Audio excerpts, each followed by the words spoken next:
Hello there, and thank you for purchasing this product and wanting to learn how to do a silk press with me. I'm going to teach you everything that I know so that you can perform a silky smooth, long-lasting silk press from the comfort of your own home. So first we're going to start off with our shampoo process.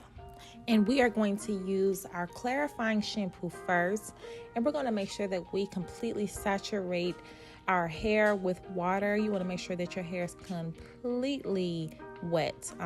Reason being is because the shampoo is not activated until it is wet. The water is what gives the shampoo the green light to go and start performing its job. So if you are putting shampoo on dry hair, you're going to waste money, you're going to waste product, and you're going to waste your time because it's not going to do anything until it is wet. Now, the second thing is you also want to make sure that you are evenly distributing your clarifying shampoo throughout your scalp. Now, in the beginning, you may notice that it doesn't lather as much, and that's perfectly fine. That's perfectly normal. Reason being is because it's going to take that clarifying shampoo some time to begin working, and so it can start sniffing out what needs to go, what needs to be lifted, what needs to be removed. And so you'll notice that the more you shampoo it and the longer time that you spend shampooing it, it'll start working more, it'll start lathering more. Now, again, the first shampoo, it may not lather as much, and that's okay. You still need to ensure that you are spending enough time, I'd say at least 2 to 3 minutes of working that through. Now, if you need to do it again, if you notice that, okay, the first shampoo didn't do what I needed to be done, then you can go in a second and sometimes a third time, just depending on how dirty or how filthy your hair is at that point. And that varies from by case, person by person. You will notice how much buildup your hair has acquired by that second shampoo. And traditionally speaking, by the second shampoo, your hair is pretty much like, okay, we've got that first layer off. Let's go ahead and start getting to the meat and potatoes of it, and you can start really removing the rest of the buildup. So again, clarifying shampoo, wet your hair down completely. Shampoo it one time, and if you must, you can follow up with a second or third shampoo, but traditionally speaking, 2 shampoos is more than enough because you also don't want to strip the hair.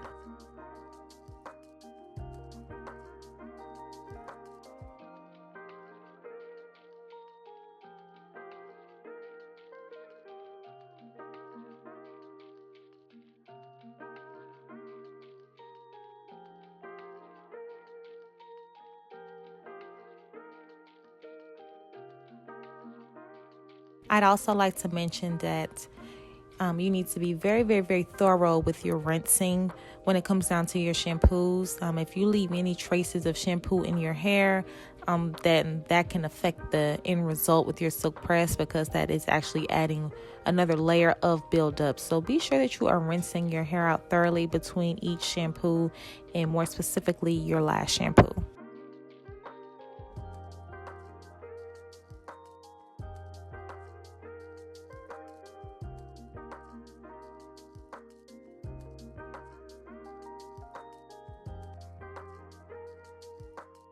Okay, so now it's time to use our moisturizing shampoo. And by the time you get to your moisturizing shampoo, you will notice that the hair is lathering fairly easy, and you may not even have to use as much product as you did with your clarifying shampoo. This is a great sign. This means that the hair was cleansed thoroughly with your clarifying shampoo, and that the moisturizing shampoo has the green light to do its job. Now, your moisturizing shampoo has one main task, and that is to smooth the cuticle and also detangle the hair, and also provide the moisture content back into your hair and scalp, because the clarifying shampoo can be a bit drying, and that's totally fine because it does need to strip the hair to some degree to remove oils, creams, ointments, edge controls, paste, whatever has been left on that hair, dead skin cells. It needs to have some element of sulfates in some capacity to remove those things, depending on, again, just how much is on the hair. But the moisturizing shampoo doesn't have to work as hard as the clarifying shampoo. So you will notice that by the time you get to that point, if your hair has been cleansed properly, your moisturizing shampoo process should be super easy. And you should also notice that your hair is being, detangled. And this is also a great time to actually go in with a shampoo brush. If you have one, if you have a lot of hair, you can kind of use that to work it through and start detangling your hair with your fingers a bit more. So by the time we get to the conditioning process, you're already one step ahead. So again, with your moisturizing shampoo, I say start off with using very, very little. You don't want to accidentally use too much because it'll go to waste. I say a dime to about a quarter size is ideal, just depending on how fine or how much hair you have. And again, if you need more, then just slowly, build it and work your way, work it into your hair. But a dime to about a quarter size is initially, a good amount to start off with, so you don't have to waste money, time, and again, product. And with your moisturizing shampoo, you also want to make sure that you are rinsing that out completely before moving on to the last step, which is our conditioner.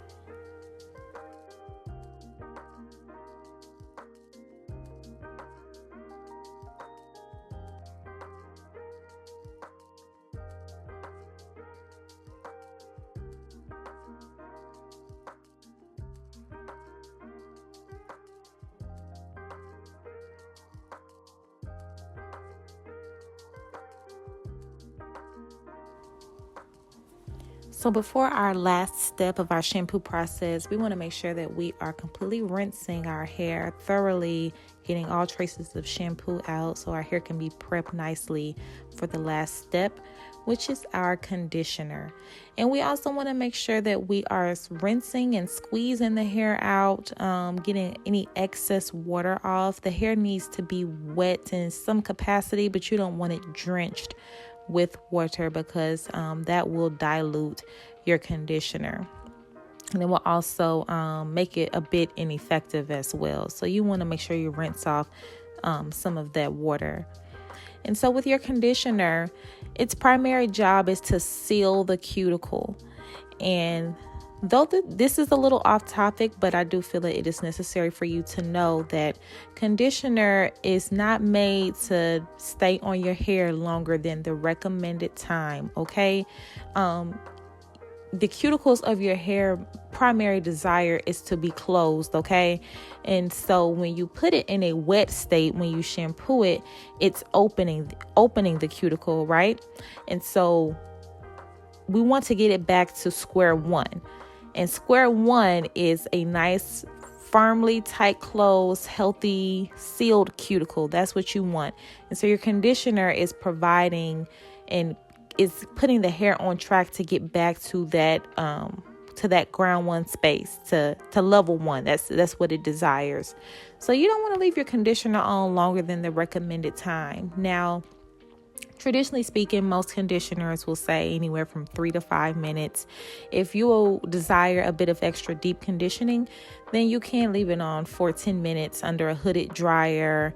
But then again, conditioners are not hair masks. Hair masks will more than likely say anywhere from 10 to 30 minutes on average. So if you want a hair mask, then use a hair mask. But a conditioner is just that. It's a conditioner.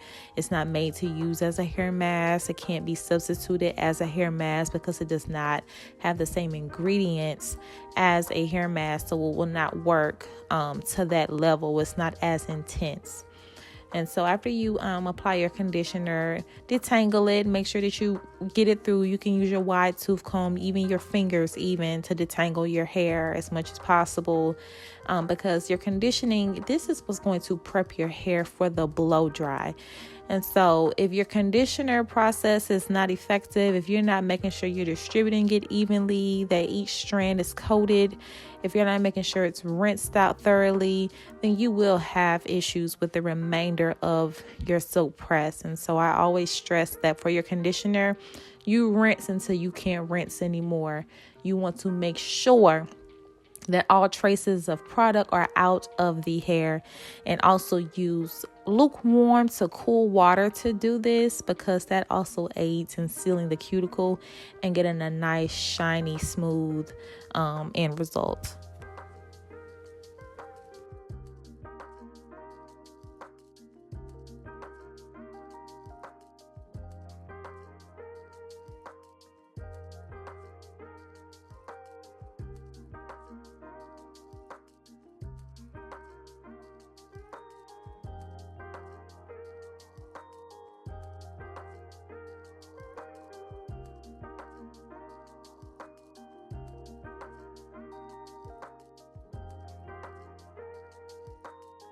Now for our blow dry.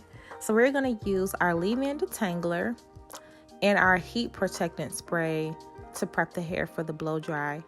And when spraying these products, you want to make sure you spray them liberally, but you don't want to use too much, okay?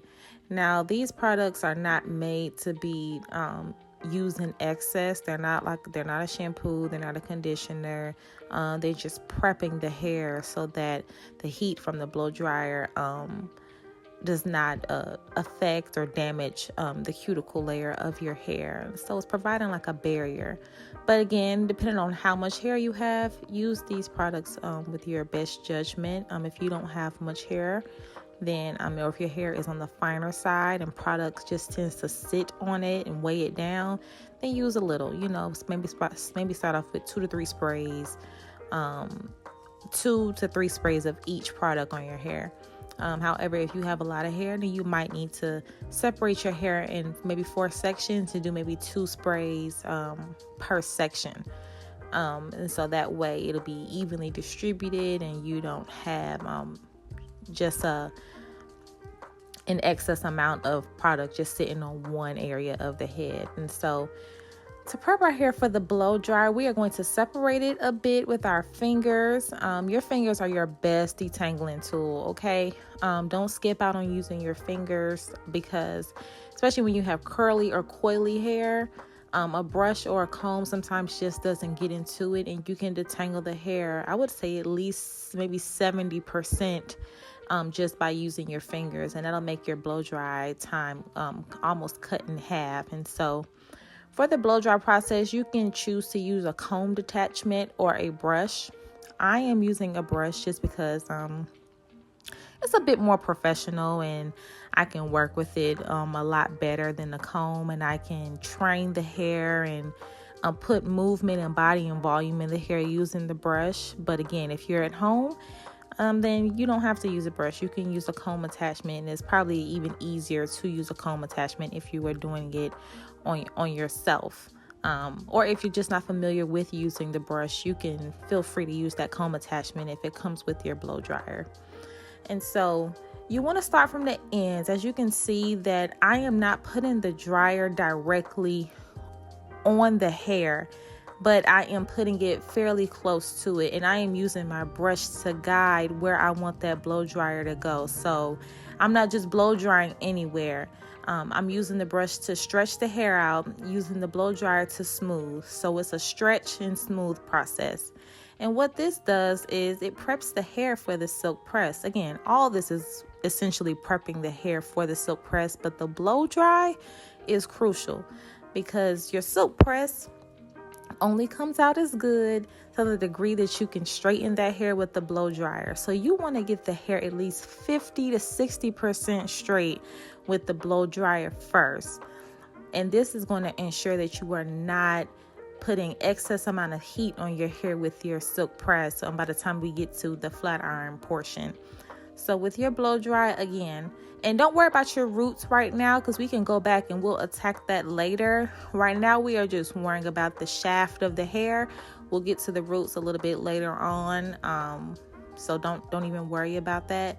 You just want to mainly focus on the hair and the ends, and don't skip out on the ends, guys, okay? You want to make sure that you let that blow dry get from the beginning of the hair all the way to the end. Make sure every part of the hair gets equal amount of drying time, equal amount of concentration from that blow dryer. So again, you'll see that it's starting to pick up some shine.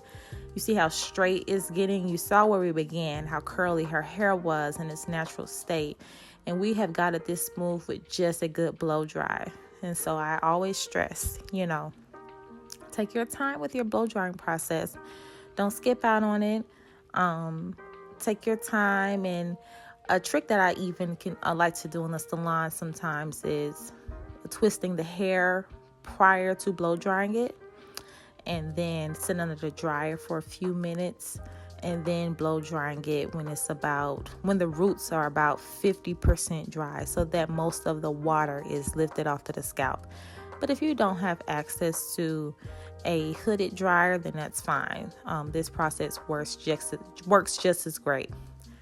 And so now that we are done blow drying the rest of the hair, we are just taking the dryer and just gently blowing it on those roots. You can even turn your dryer down a little bit at this point because you're not trying to burn yourself. So you're just trying to hit those roots a little bit. And this is all if you don't have a hooded dryer. If you have a hooded dryer, you can sit under it on like a medium setting or a low setting just to make sure that your roots are completely dry, because if there's any moisture left on the roots, it will ruin your silk press. So just make sure that you get every square inch of your hair dry. Go through that dryer and make sure all your roots, scalp is completely dry.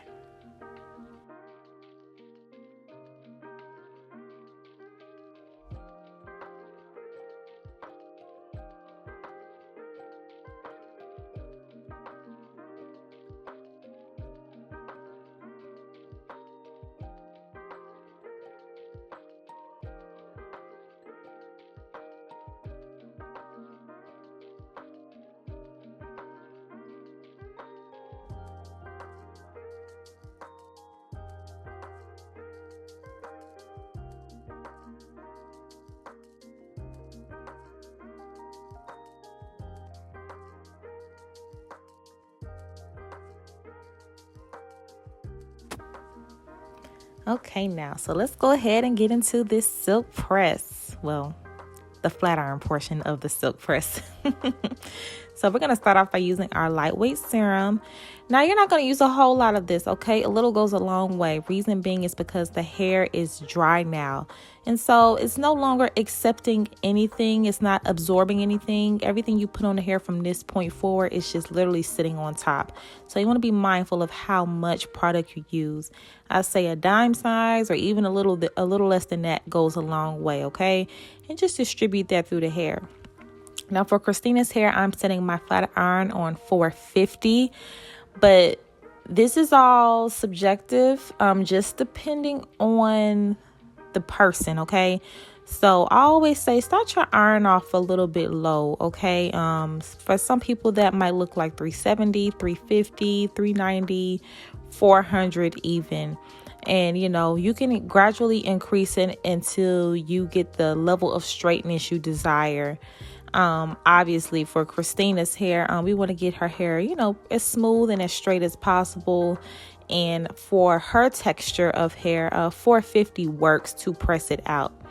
So that's the temperature setting I decided to use for her. But again, this is case by case. And this is why I suggest using an adjustable flat iron with an adjustable heat setting, because you don't want anything, you don't want to use any appliances that have a fixed temperature, because hair is not fixed.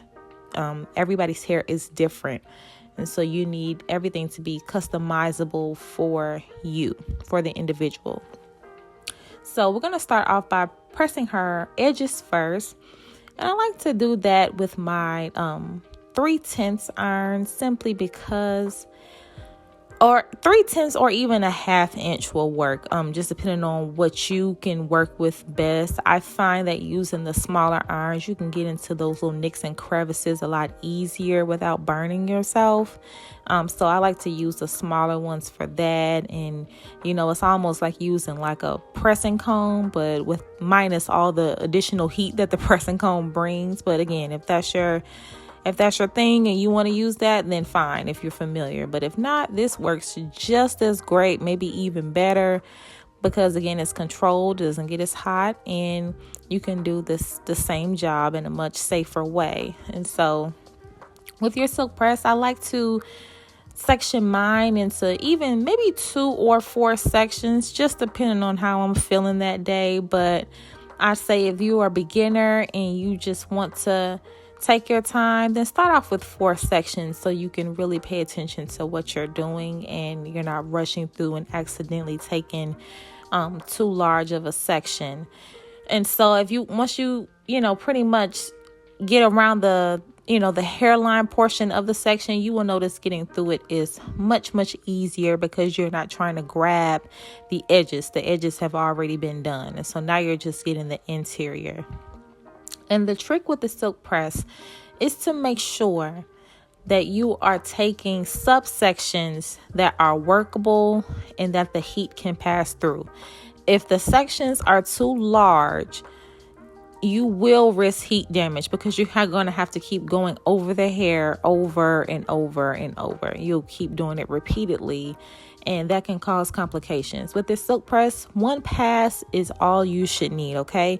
Now, for your roots, you can get away with doing 1 or 2 passes because the roots are virgin, and so they can take a little bit more of a beating to get smooth. They haven't experienced any heat or anything like that, so they're extremely virgin, extremely tight. And so you can do 1 or 2 passes at the roots. But from that point on, you can see that everything else is 1 pass because the mid shaft and the ends of the hair are the most fragile. Your roots are they're virgin, but they can be a little bit stubborn when it comes to a silk press.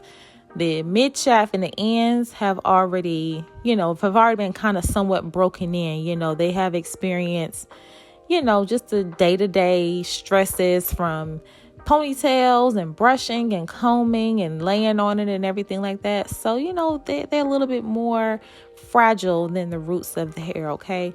So, again, 1 pass is all you need. And I'm taking about a 1/2 inch to a maximum of inch. But traditionally 1/2 inch is thick enough so that the heat from the flat iron can pass through. And I am using my carbon comb to chase, so that the flat iron can chase the comb. And what this does is it separates each strand. And again, using the fine teeth, okay? We're using a fine tooth carbon comb. So it can separate each strand of hair while the flat iron literally presses each individual strand of hair. That's literally what it is doing. It's making sure that each individual strand is being separated. So as you can see, pressing those roots, 1 pass from mid shaft to the ends, going all the way to the end. All the way to the end. 1 pass. That's all you should need. And again, I wanted to use my client, Christina, because she doesn't get silk presses often. So you saw how tight and curly her hair was. No sign of heat damage or anything like that. Her hair is curly from root to tip. You saw how tight her curls were. And so as you see how straight it is now just by using these proper techniques. It's all about techniques and the tools that you use, okay? 1 pass. You see how smooth and shiny her hair is from the shampoo process, from the conditioning process, from the leave-in, from the heat protectants, everything we did, you can see it reflecting in her hair. You can see how it doesn't have any weight on it. You see how it flows. You can see the air through the hair. It's just, it's almost a miracle. But again, technique. And now that you know the technique, you can do this at home. You can do this on your children, friends. If you can't get into the salon last minute, this is something that you have in your back pocket that you can use. I mean, look at that. You see how weightless it is and how it's got that nice, healthy shine to it. That's what you want, okay? And so again, make sure that you're mindful of how much of that serum that you use in the beginning so that you're not putting way too much on the hair. A little goes a long way, as you can see. A little goes a very long way. So again, now we're back into our second quadrant. And we are using our 4/10 or 3/10 iron to go in those nicks and crevices around the hairline to make sure that we are getting a little bit piece by piece. You don't want to grab too much hair around your hairline, okay? Your hairline is very, very fragile. So take just piece by piece, okay? Little by little. So workable sections, okay? Because you don't want to burn yourself. And even though this iron is small, you still can easily burn your hair, okay? So taking little tiny bits, little tiny little subsections around the hairline will make sure that you can get each little strand of hair can get equal amount of heat distributed to it. And then once you do that, go back in with your iron and press out the rest of the hair. Boom. Super easy, super effective, quick. It's not hard. It's really not hard at all. It just takes time, and you just have to make sure that you are patient enough so that you don't have to acquire any heat damage by going over your hair multiple times. And so we're going to do this for the remainder of her head, the same process. And traditionally speaking, you should be able to accomplish this within 15 to 30 minutes. If you have done everything properly, you should be able to accomplish this within that amount of time. Now, if you have just pounds and pounds of hair, then maybe add on an additional 15 minutes, okay? But most people are not walking around with tons of hair on their head. So again, between 15 to 30 minutes, you should be able to get through this, okay?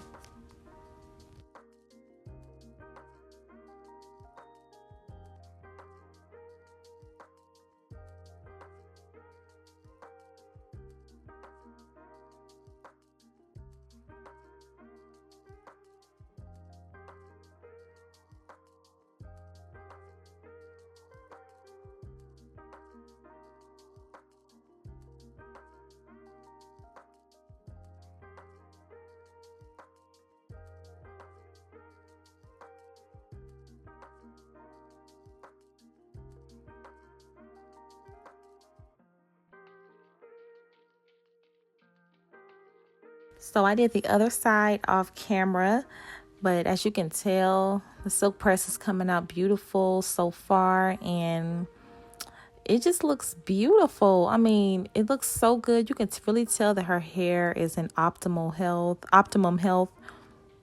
The luster is there. Very nice luster on the hair. It's shiny. And I want to also add that if you make sure that your ends are trimmed, this will also aid in making sure that your silk press comes out top tier, okay? If you have bad ends, you don't get your ends trimmed as often, you will see some flaws there towards the ends of the hair, okay? So that's something that you should make sure you see a professional to get done so that your silk presses will come out consistent.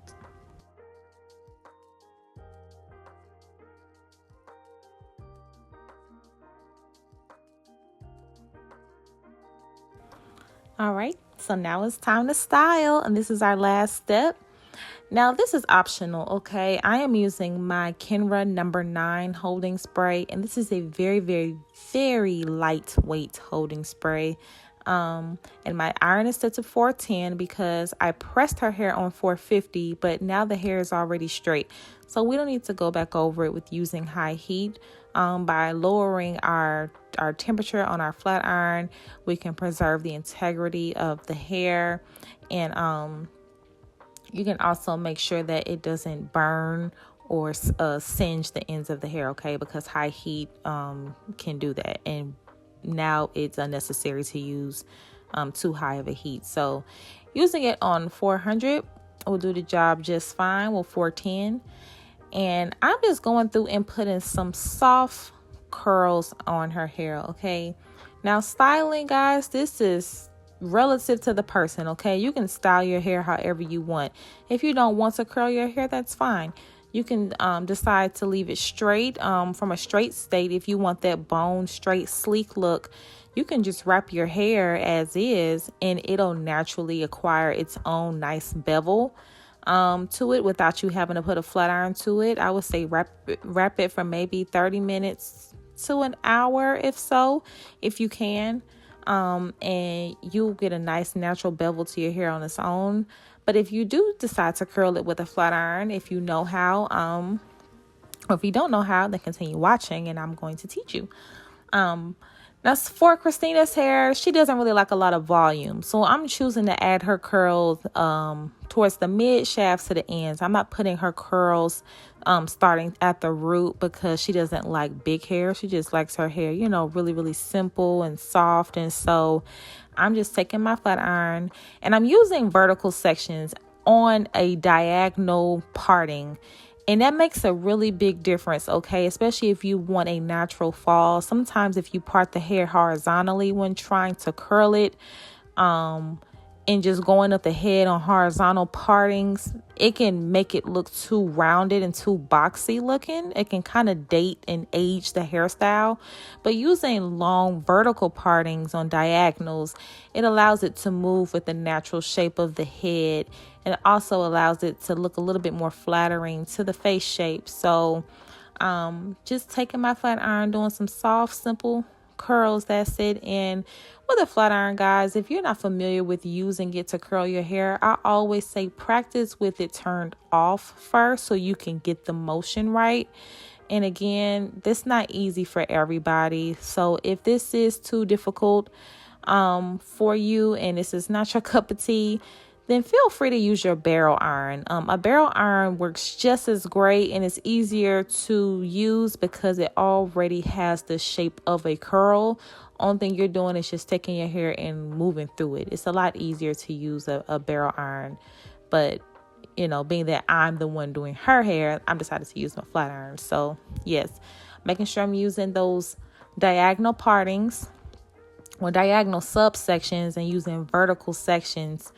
And as you can see, it's just creating a nice layered kind of look. Even though her hair does not have any layers, it's really giving a nice shape and a nice silhouette to her hair. And I'm deciding to use kind of, I would say, wider sections because the smaller your sections when curling the hair, the tighter your curls will be, okay? So remember that.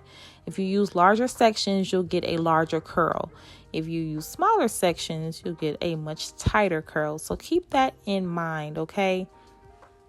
And for her hair, I'm choosing to do about maybe 2 to 3 inch wide sections or thick sections. That's it, because we don't need no super, super tight curls. We need something that's going to fall to her liking, and that's how she likes it. But again, with styling, guys, it's totally up to you. It's your preference. You can style your hair however you see fit, whether that be beach waves, bone straight, soft bevel, however you decide. And as you see, just pulling it through from the mid shaft to the ends, all the way to the ends. Now, if you decide to leave the ends out, you'll get more of a wave, but that requires just a little bit more of a technique, so it's not looking accidental. But at any rate, making sure that you are consistent with taking the iron from where you want the curl to start all the way to the end, pulling it through nice and tight, and making sure you have control over it so that it's not slipping through. You want the heat to get through every single last part of the hair shaft that you desire. And as you can see, it's still on diagonals, on those diagonal partings, making sure it falls naturally and going along with the shape of her head. Super easy. But again, take your time and lower your heat. So if you started at about a 400 to press your hair, then you can lower your heat by maybe 20 to 30 degrees if your flat iron allows you to do so. But again, if you're not seeing the results that you want with your curls, then you can gradually increase the heat just bit by bit. But always start off much lower so that you're not facilitating any heat damage on your hair.